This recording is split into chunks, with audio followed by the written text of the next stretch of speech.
He went from Aikman's trusted backup to a sportscaster who takes a backseat to nobody for more than 2 decades. Babe Laufenberg has been one of our area's most familiar sports voices.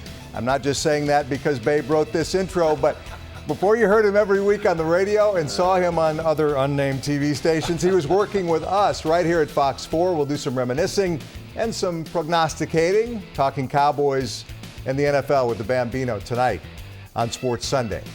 I'm Mike Doocy. Also ahead tonight, 1 week ahead of the Daytona 500, we are one-on-one with the pole sitter. Edward Egros has that interview ahead. Also, Phil Mickelson at age 45 tries to close out his first win in 2.5 years.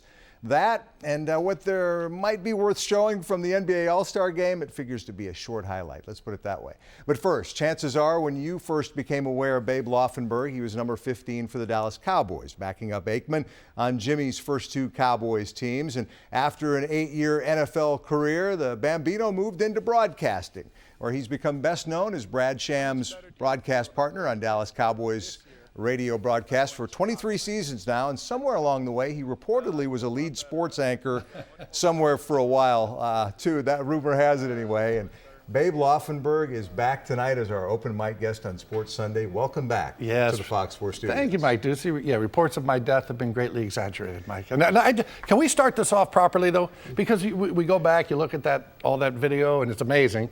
It was 21, 22 years ago. One of us changed a lot in 22 years. If Al could come on over here and give me, I just want to get this thing. Lou, excuse me. No. Yeah, I just want to, can I present this? Can we get a nice tight, This is for Mike Doocy here. Would you be my Valentine again? In a platonic way, I definitely will, yes. It's 2016. Yeah. Come on.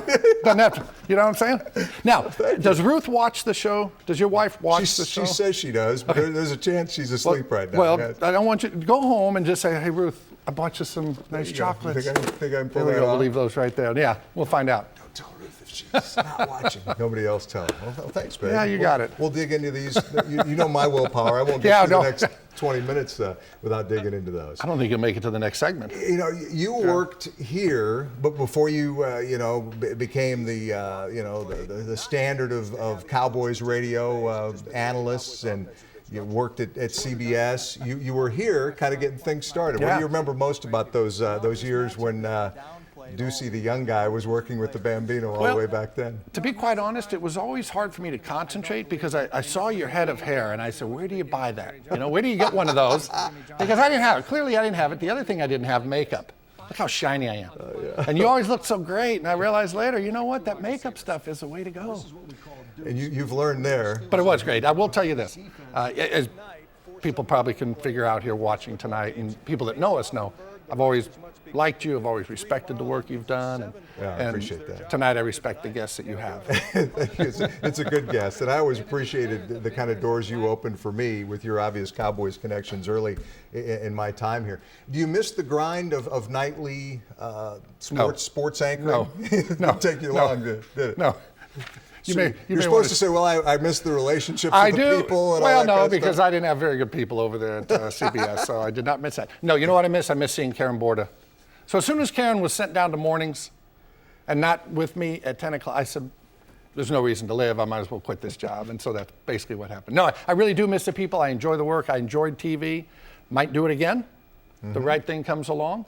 But like anything in life, there are times to go, and it was time to go. Babe Laufenberg, thanks for coming in.